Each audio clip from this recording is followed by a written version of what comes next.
সম্মানিত শিক্ষার্থীবৃন্দ, আসসালামু আলাইকুম। আশা করি তুমি আল্লাহর রহমতে তোমরা সকলেই ভালো আছো। আমিও ভালো আছি। মহামারী করোনা ভাইরাসের কারণে পৃথিবী আজ স্তব্ধ, সকল শিক্ষা কার্যক্রম বন্ধ। এরই ধারাবাহিকতায় লরেল মাউন্টেন একাডেমি কর্তৃক অনলাইন ক্লাসের ব্যবস্থা করা হয়েছে।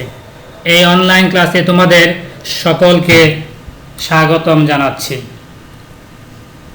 আমি মোহাম্মদ আবদুল্লাহ আল হামুন, পরিচালক লরেল মাউন্টেন একাডেমি।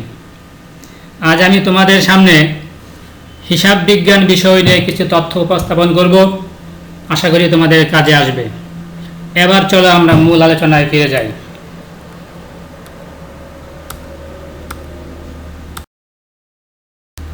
আমি আজ তোমাদের হিসাব বিজ্ঞানের লেনদেনের কিছু তথ্য উপস্থাপন করব। আমি নবম শ্রেণীর লেনদেনের যে দ্বিতীয় অধ্যায় আছে, এইখান থেকে কিছু তথ্য তোমাদেরকে উপস্থাপন করব। তোমরা এই অনলাইন ক্লাস থেকে যে বিষয়গুলো জানতে পারবে তা হলো লেনদেন কি, লেনদেনের ইংরেজি শাব্দিক অর্থ কি, লেনদেন কোথা থেকে সৃষ্টি হয় বা উৎপত্তি হয়, লেনদেনের প্রকৃত বা বৈশিষ্ট্য। এখন চলো আমরা মূল বিষয় লেনদেনে চলে যাই।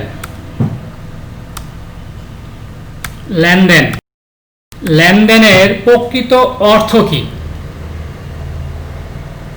লেনদেনের ইংরেজি শাব্দিক অর্থ হলো ট্রানজ্যাকশন, আর ট্রানজ্যাকশনের বাংলা অর্থ হলো লেনদেন। তোমরা শুনেই বুঝতে পারছো হয়তো লেনদেন শব্দটি দুটি অর্থে বিভক্ত। একটি হলো লেন, অপরটি হলো দেন। এবার চলো লেনদেনের দুটি অর্থ, যে আলাদা আলাদা দুটি অর্থ রয়েছে, এগুলো নিয়ে বিস্তারিত আলোচনা করব। লেন শব্দের অর্থ হলো গ্রহণ করা, নেওয়া বা আগমন বা কোনো কিছু আসা। দেন শব্দের অর্থ হলো, সাধারণত আমরা দেন বলতে বোঝাই দেওয়া, প্রদান করা, নির্গমন অথবা চলে যাওয়া। লেনদেন হতে হলে কোনো ঘটনাকে আর্থিক অবস্থার সাথে সম্পর্কযুক্ত হতে হবে। লেনদেন উৎপত্তি হয় ঘটনা থেকে। কোনো ঘটনাকে যদি আমরা লেনদেন বলতে চাই বা লেনদেন বলে অভিহিত করতে চাই, তাহলে ওই ঘটনাগুলোর কিছু বৈশিষ্ট্য বা ফিচার্স থাকতে হবে।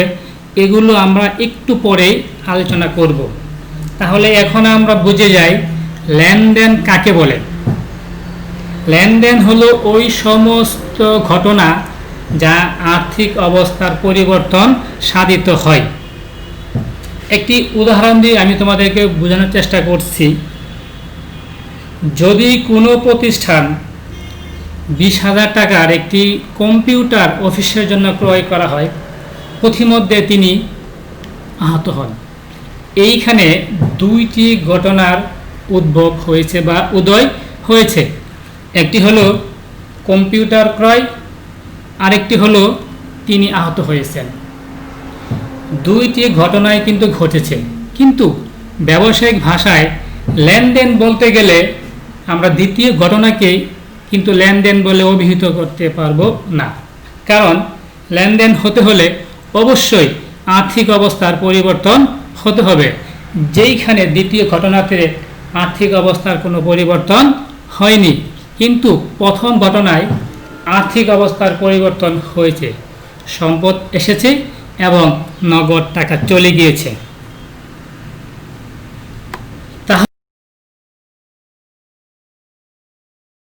লেনদেন হলো এমন কিছু ঘটনা যা আর্থিক অবস্থার পরিবর্তন সাধিত হয় বা আদান প্রদান হয়। এই সমস্ত ঘটনাকে আমরা লেনদেন বলতে পারি।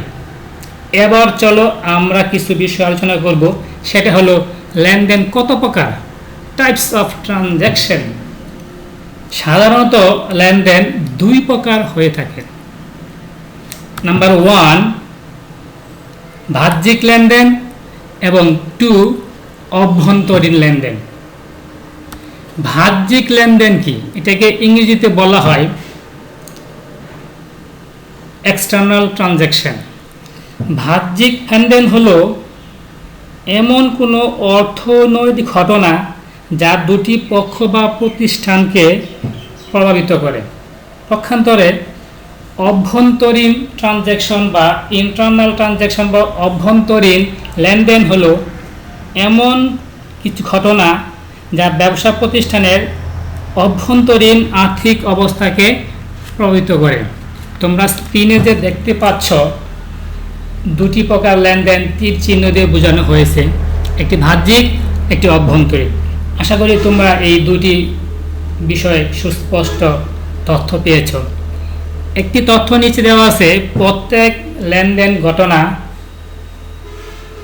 কিন্তু প্রত্যেক ঘটনা কি নয়, লেনদেন নয়। কারণ লেনদেন হতে হলে যে কিছু বৈশিষ্ট্য থাকতে হবে, এগুলো আমরা এখন আলোচনা করব।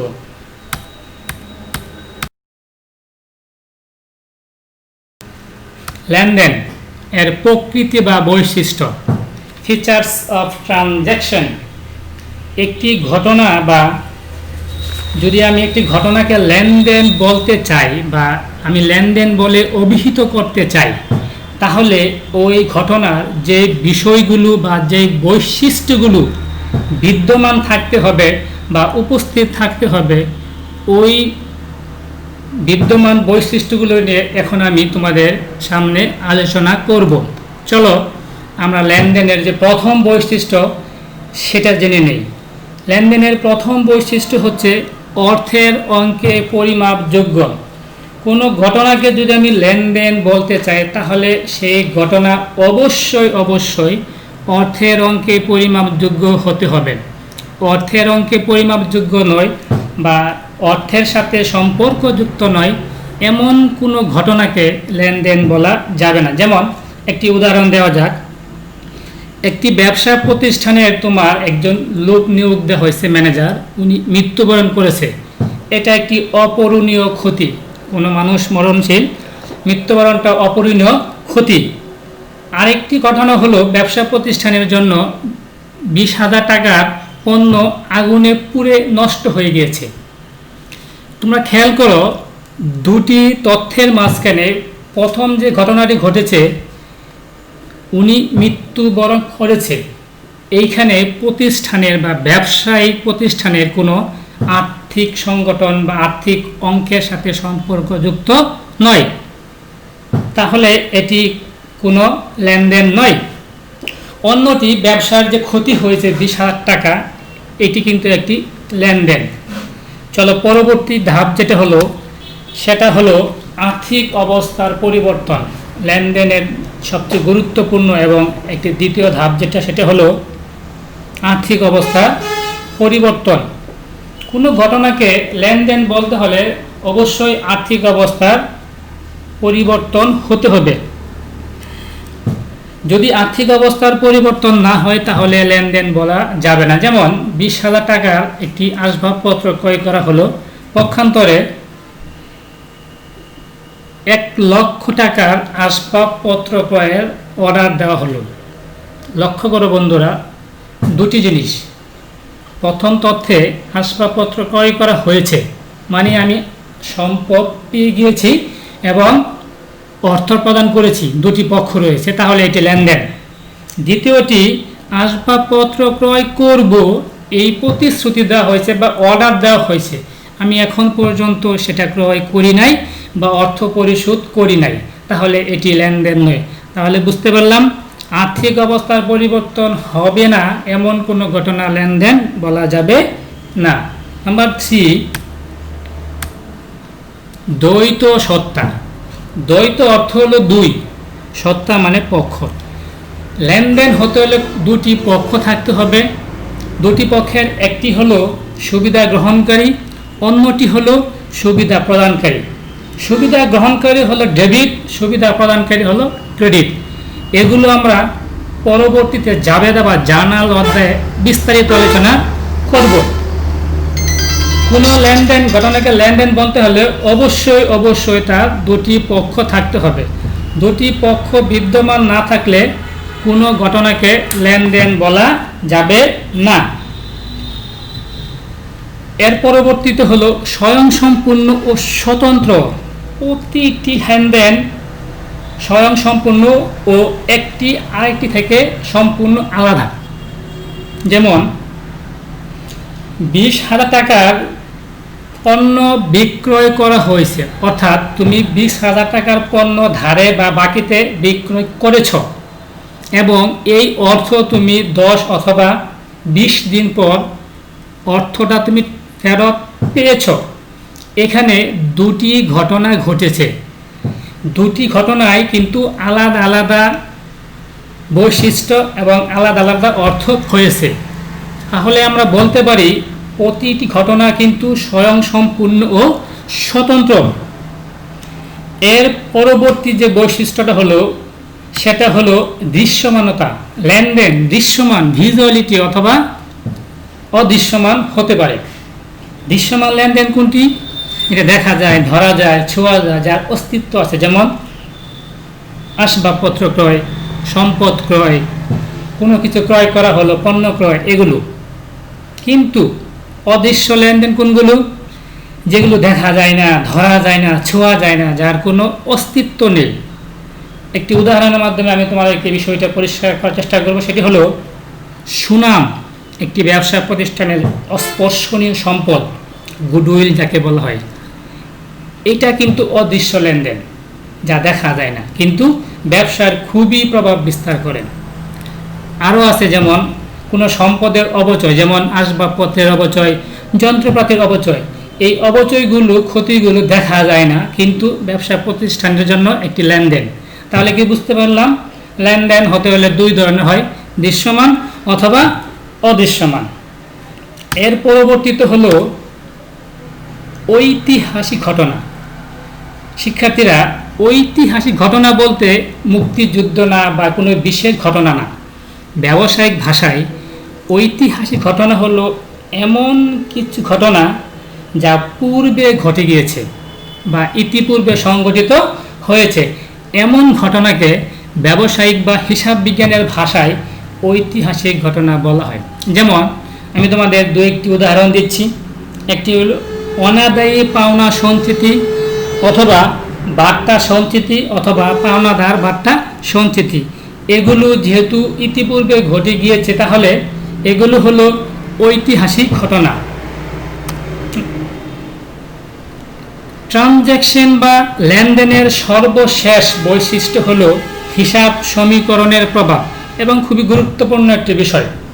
তোমরা খুবই মনোযোগ দিয়ে কথাগুলো শুনবে। হিসাব সমীকরণ কি?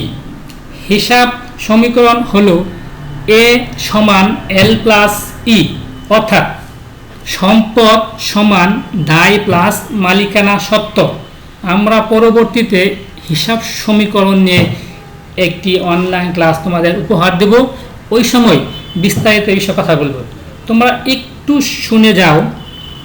হিসাব সমীকরণের প্রভাব বিস্তার বলতে বোঝাচ্ছে এল অথবা ই এর তিনটি পক্ষের যে কোনো একটি পক্ষে পরিবর্তন হবে অথবা হ্রাস বৃদ্ধি ঘটবে। এটাই হচ্ছে হিসাব সমীকরণের প্রভাব। যদি কোনো ঘটনা এই হিসাব সমীকরণ অর্থাৎ সম্পদ ইকুয়াল টু দায় প্লাস মালিকানা সত্ত্বের যদি কোনো পরিবর্তন সাধিত না হয় তাহলে ওই ঘটনাকে আমরা লেনদেন বলতে পারবো না। প্রিয় শিক্ষার্থীবৃন্দ, আজকে যে আমি তোমাদের অনলাইন ক্লাসের মাধ্যমে কিছু তথ্য লেনদেনের বিষয়ে দেওয়ার চেষ্টা করেছি, আশা করি তোমরা এই তথ্যগুলো থেকে উপকৃত হবে।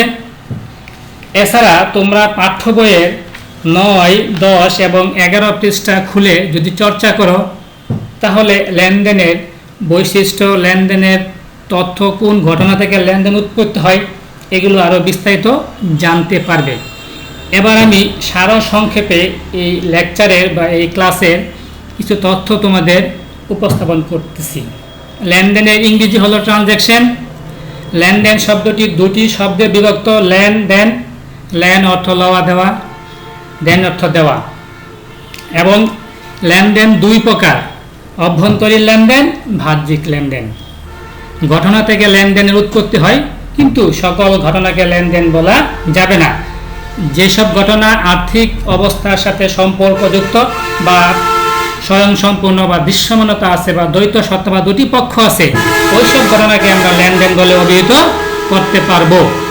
পরবর্তীতে হলো লেনদেনের প্রকৃত বা বৈশিষ্ট্য 7টি: অর্থের অঙ্কে পরিমাপযোগ্য, আর্থিক অবস্থার পরিবর্তন, দ্বৈত সত্তা বা দুটি পক্ষ, স্বয়ংসম্পূর্ণ ও স্বতন্ত্র, দৃশ্যমানতা, ঐতিহাসিক ঘটনা এবং হিসাব সমীকরণের প্রভাব। আশা করি তোমরা সকল তথ্যগুলো সুন্দরভাবে বুঝতে পেরেছ। আমাদের এই অনলাইন ক্লাসের সকল